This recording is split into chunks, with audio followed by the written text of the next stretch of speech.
Hey guys, here we go with the screencast for the five themes of geography. Okay, so as you listen to this, you need to take notes on your five themes of geography note sheet. Okay, so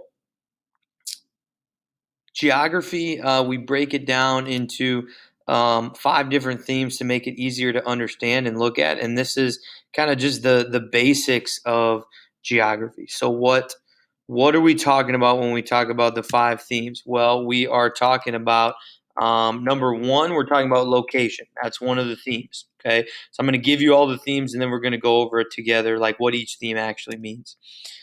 Place, human environment interaction, movement, and region. Okay, those are the five themes.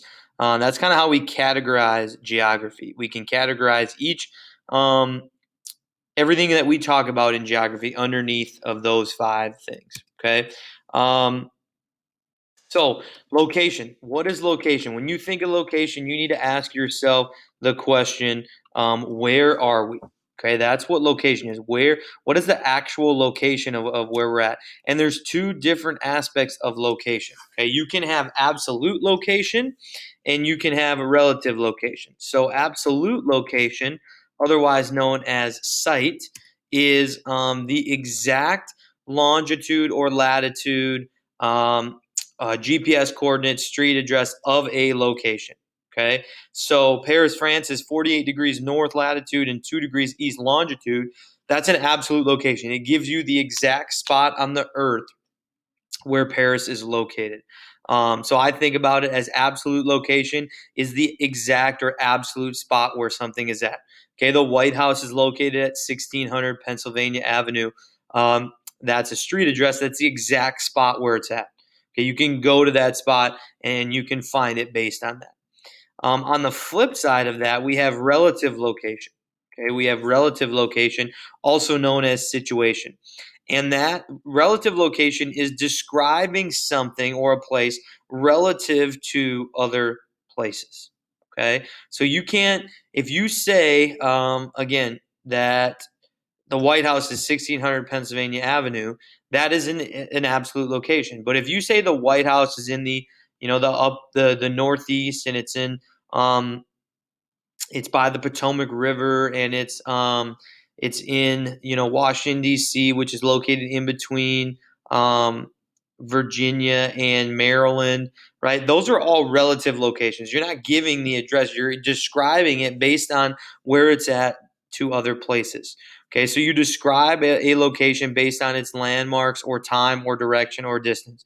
So, if I were to talk about Jerry's, right? Jerry's grocery store has an address, but it also is near that Speedway station. It is near a Jimmy John's, and it is near Eastridge High School and near Health East Sports Center. Okay, it's across the street from.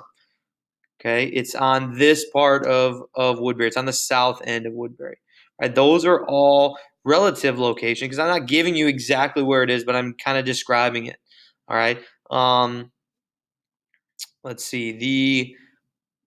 Wisconsin and Minnesota are separated by the St. Croix River. Okay. Again, um, a relative location. I'm describing the landmarks that are there. All right. So that's the difference. You need to know the difference between those two. That's going to be critically important here going forward. Okay. Um,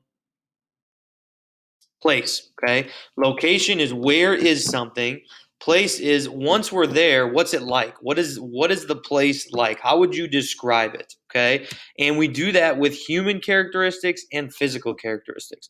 Human characteristics are like what are the main languages, customs, beliefs? Okay, those sorts of things. How many people live or work or visit a place? And physical characteristics are what are the landforms that are there? What's the climate? What's the vegetation? What's the wildlife? What's the soil? So human characteristics are what are the humans like there, and physical is what does the land actually look like? Okay, location. Where are we? Place. What is it like there? What is that place actually like? We know where the location is at, but what does that place actually look like? Is place. Next, we have region. Okay, and region is a group of places that have similar characteristics and are grouped together based on those characteristics. And so we look at how regions are similar to or different from other places. Okay, and we have three different types of regions. All right, a formal region is a region that is defined by governmental or administrative boundaries. Okay, so a formal region is the state of Minnesota. It has a boundary, right? We can see the boundary on a map. That is a formal region. Um, we have functional regions. Okay, functional regions are regions that serve a function. Okay, so a newspaper service area is a functional region. Okay, um, a school zone or a school based on where you live, you go to a certain high school. That's called a school. It's basically a school zone because that's where you're going to school. That's a functional region. It serves a function. Everyone in that region goes to the same high school or in the same schools. Um, and then cell phone coverage area, that's a functional region because it serves a function. Last, we have perceptual regions or vernacular regions. Okay. And those are regions that are defined by people's perception. Okay. So people have a perception on a group of people or a place, and they call that a region. So the sub-Saharan African region, that's defined by warm weather and desert conditions.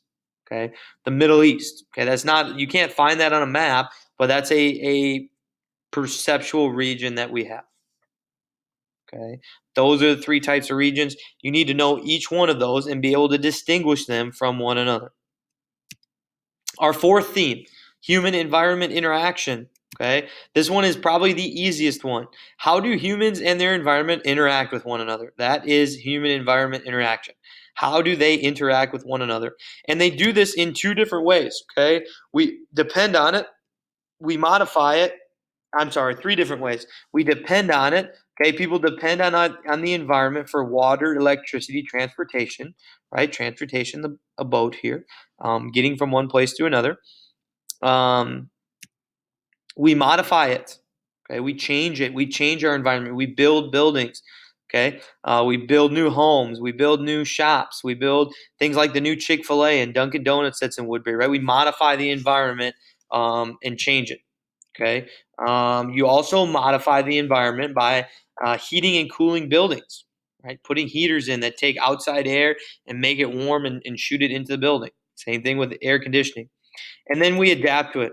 Okay, we adapt to our environment by wearing clothing that's suitable for the time of year. Okay, we the fourth theme is how you interact with your environment, and we do that in three ways. We depend on it, we modify it, and we adapt to it. Movement is our last theme. Okay, how are people, goods, ideas moved from place to place? Okay, all those things move, and a big piece of geography is how do we see that movement? How does things like the NBA get so popular in Asia and Europe? Okay, how do ideas like democracy spread? Okay, how do things like McDonald's and Starbucks restaurants spread? Okay, that's all movement, and we see movement through human movement, okay? Push and pull factors of migration, which we'll get to later, things that push people out of certain places because they don't like their life there, and things that pull people in, right? A big pull factor for people to move south is this that's happening outside right now, the snow, okay? They don't like that, so it pushes them out, and something about Florida and the southern weather in all those states, that warm weather pulls them in. Okay, information moves through. So that's how people move, human movement. Information moves through really phones and computers right now. Okay, mail is starting to fall off. It still does move that way, but we know that things spread way faster through our phones and our computers than they do through the mail. Right, something can spread on Twitter in a matter of moments, or via email or via text message, whatever, a lot faster than it can through the mail. Okay, and ideas move the same way. Right, ideas move through phones, they move through social media, they move through TV advertisements, that sort of thing. That's movement. Okay, remembering the five themes. Okay, here's a little acronym for you. If you can't remember what they are, just ask Mr. Help. Okay, that will help you with all five of the themes. Okay, the M is movement, the R is region, the HE is human environment interaction, the L is location, and the P is place. If you're ever struggling to remember it, that is how you can look at it. Okay. What you need to do now, okay, is on Schoology.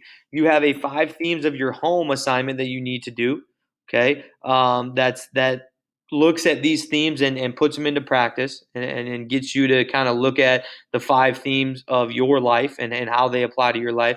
And then you got to take a quiz. Okay. 10-point quiz on um, on the five themes of geography, just to see how well you paid attention to the lesson.